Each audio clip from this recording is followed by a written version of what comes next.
CDA chairman বীর মুক্তিযোদ্ধা মোহাম্মদ ইউনুস বলেছেন, আমি একক সিদ্ধান্তে কিছু করব না, আগামী প্রজন্মের জন্য সবাই এক হয়ে কাজ করব।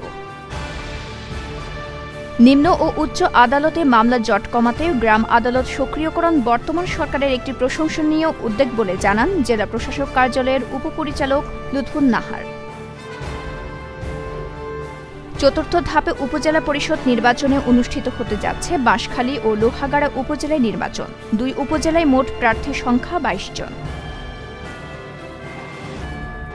বিজিসি ট্রাস্ট ইউনিভার্সিটির উপাচার্য প্রফেসর ড.এ.এফ.এম. আওরঙ্গজেব বলেন, আইনের প্রতি মানুষের আস্থা বাড়াতে কাজ করতে হবে।